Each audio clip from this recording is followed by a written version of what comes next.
Marchemos agraristas a los campos a sembrar la semilla del progreso. Marchemos siempre unidos sin tropiezo. Queridos amigos de su canal México Agrario, como en ocasiones anteriores, me es muy grato saludarles y dar a todos ustedes la más cordial bienvenida. En esta ocasión nos vamos a permitir hacer algunos comentarios en torno a la comunidad. Desde antes de la llegada de los españoles, allá en el México prehispánico, teníamos nosotros, lo hemos dicho en algún otro capítulo, una sociedad muy organizada, muy definida allá en la sociedad azteca, en donde se había determinado crear un espacio como era el Altepetlali. Recordemos que era una superficie propia para, una vez que se tuviera el producto, se iba a trabajar de manera colectiva entre los miembros de determinados barrios y se iba a cubrir con ello en el producto de los gastos públicos que se pudiera tener.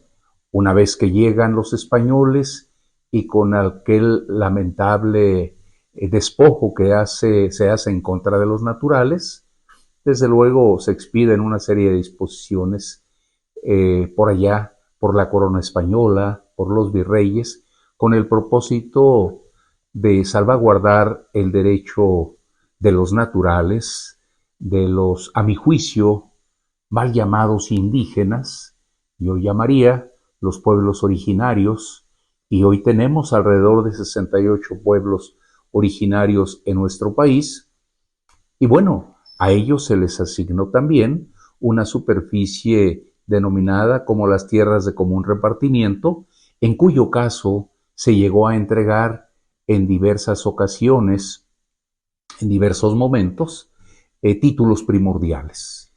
Estos títulos primordiales, como ustedes lo recordarán, lo que van a estar respaldando es precisamente el derecho a la propiedad sobre una determinada superficie.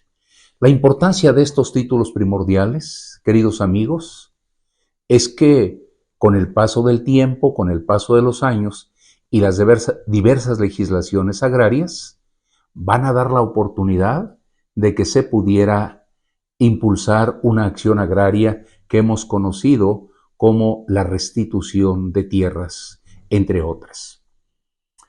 ¿Cuál era la importancia de este título primordial? Bueno, pues que me va a estar respaldando una propiedad.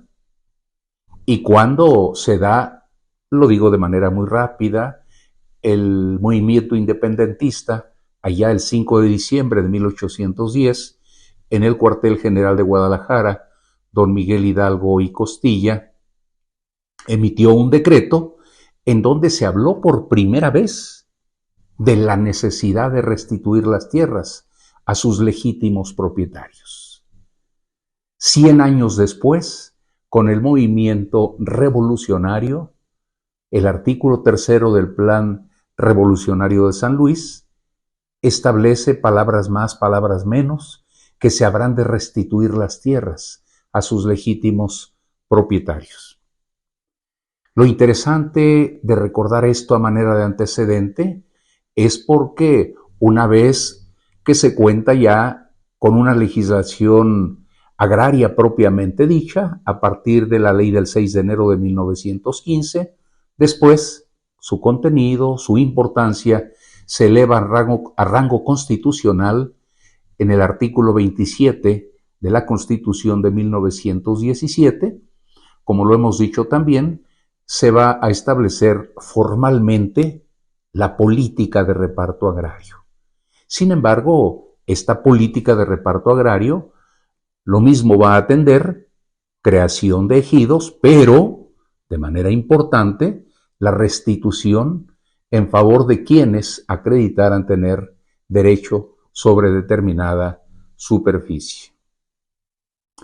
Antes de hablar de manera un poco más puntual sobre lo que es la comunidad, creo que valdría la pena señalar que hacia 1875, 1876 y años siguientes se van a expedir diversas leyes de colonización con el propósito de que el vasto territorio nacional, particularmente la parte norte del país, no corriera ningún riesgo, como había sucedido con aquella firma del Tratado de Guadalupe Hidalgo de 1847, cuando nuestro país perdió más de la mitad del territorio nacional.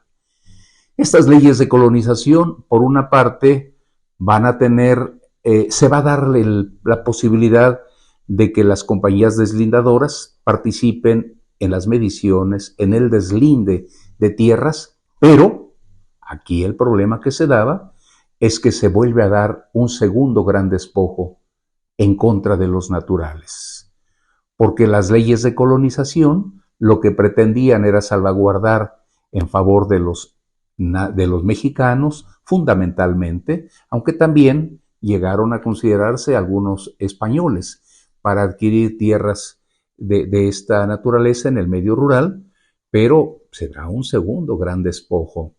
Y entonces, como lo reza la historia de nuestro país, se va a institucionalizar la hacienda en México. La hacienda en México con la gran concentración de superficies en unas cuantas manos y evidentemente, una situación desigual en contra de los mexicanos, en contra de los dueños de la tierra. Pero regresamos a lo que es propiamente la naturaleza de las comunidades hoy en día y la diversa legislación agraria, véase ley del 6 de enero de 1915, y si me apuran ustedes un poco, el general Emiliano Zapata Salazar, en el plan de Ayala, también señaló la necesidad de restituir tierras. Bien, ¿qué es lo que ha sucedido en la diversa legislación agraria? Que aquellos grupos que tengan la posibilidad de acreditar que son o han sido propietarios de determinada superficie, ¿cómo lo iban a acreditar? Pues con el título primordial. Aquellos títulos, como decíamos hace un momento, que fueron entregados por la corona española, por el rey, por el virrey de la Nueva España, de nuestro país desde luego, y entonces iban a tener la oportunidad de acreditar. Sin embargo, algo que ha llamado nuestra atención es que en algún momento la legislación agraria establecía dos requisitos para que pudiera proceder una acción restitutoria de tierras. Nos estamos refiriendo a esta acción que durante muchísimo tiempo los códigos agrarios de 34, 40, 42, la derogada Ley Federal de Reforma Agraria, contemplaron como restitución agraria. Y esta restitución, si se lograba acreditar, decíamos, dos requisitos, la propiedad y la fecha y forma de despojo, iba a prosperar la restitución de tierras, bosques y aguas. Sin embargo, en algún momento, queridos amigos, podría acreditarse alguno de los extremos, la propiedad, y en otras ocasiones quizás sería más difícil acreditar la fecha y forma de despojo. Sin embargo, vale la pena señalar el que se debía contar con un dictamen paleográfico, es decir, la opinión de un especialista que nos determinara si el título primordial era o no auténtico. Recordemos que la paleografía ha sido un auxiliar de la historia y es la que nos iba a permitir precisamente el saber si es que el título es auténtico o no, para que pudiera prosperar la acción restitutoria.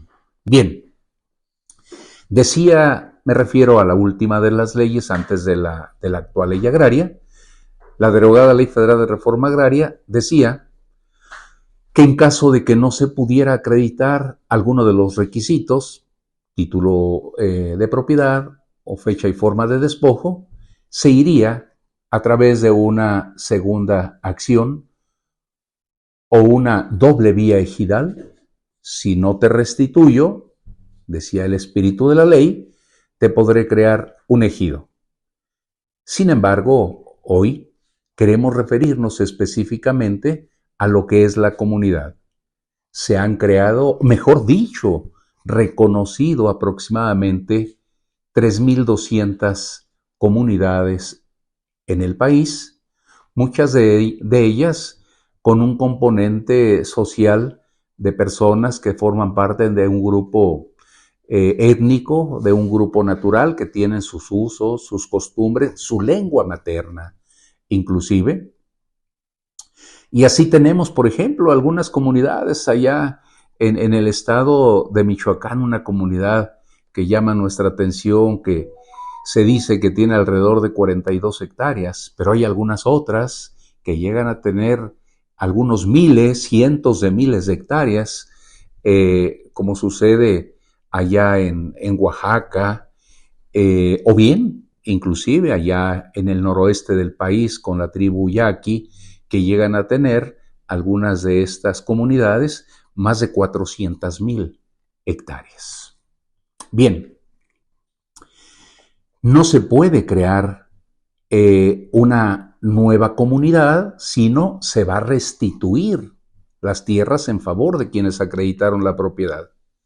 ¿Y esto cómo se da? Pues a través de una resolución presidencial hasta antes de la reforma al artículo 27 constitucional del 6 de enero de 92. Sin embargo, hoy en día, los tribunales agrarios tienen conocimiento precisamente de este tipo de acciones, aunque valga decir que en los tiempos más recientes ya son muy pocas estas acciones agrarias que se presentan en los tribunales unitarios agrarios, que son los competentes para ellos.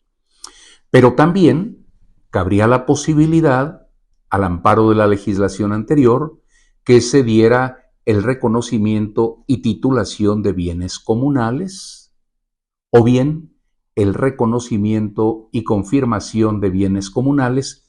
Esta última acción es cuando se acreditaba la propiedad, y entonces lo único que hace la legislación, que hace la autoridad, en aquel entonces una autoridad administrativa, es confirmar un derecho que ya se tenía. Sin embargo, hoy en día, tanto el ejido como la comunidad tienen sus peculiaridades, pero, decíamos, la comunidad se va a reconocer y el ejido se ha creado, como lo dijimos en alguno de los capítulos anteriores. ¿Cuál es la forma de explotación de la tierra?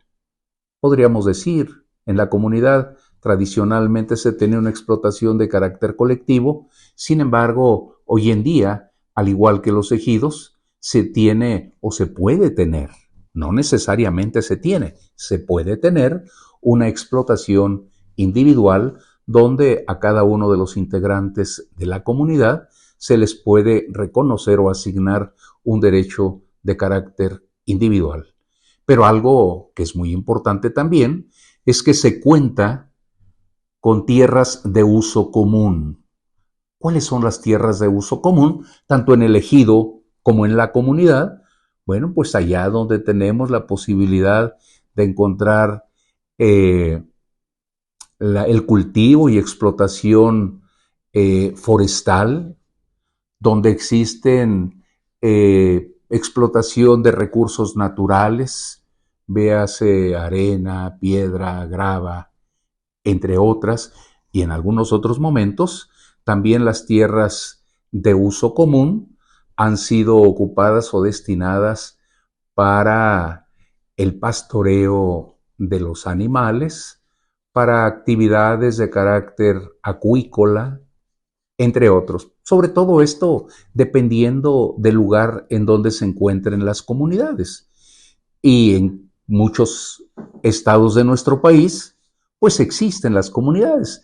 Decíamos hace unos minutos que es un poco más de 3.200 comunidades las que existen en México. La ley agraria resulta aplicable tanto para el ejido como para la comunidad, porque aunque la ley durante casi todo su cuerpo legal tiene fundamentalmente se refiere a los ejidos, el artículo 107 de la propia ley, de la ley agraria, establece que será aplicable para las comunidades esta ley, siempre y cuando no se oponga a esta forma de tenencia de la tierra y al capítulo que corresponde propiamente a la comunidad. Esto es, queridos amigos, ejido y comunidad, lo que hoy por hoy forma parte de la propiedad social. Poco más del 50%, 51% aproximadamente de nuestro territorio está en manos de ejidatarios y de comuneros. Hoy en día se puede hablar de la existencia de 5.500.000 ejidatarios y comuneros. Tenemos sujetos individuales, tenemos sujetos colectivos. Esto es, el ejidatario, el comunero, el ejido o la comunidad respectivamente. Espero que en algún capítulo próximo podamos hablar de la organización al interior de los ejidos y de las comunidades. Por supuesto, hablaremos de sus órganos de representación, así como del máximo órgano de decisión, como es la Asamblea Ejidal y Comunal.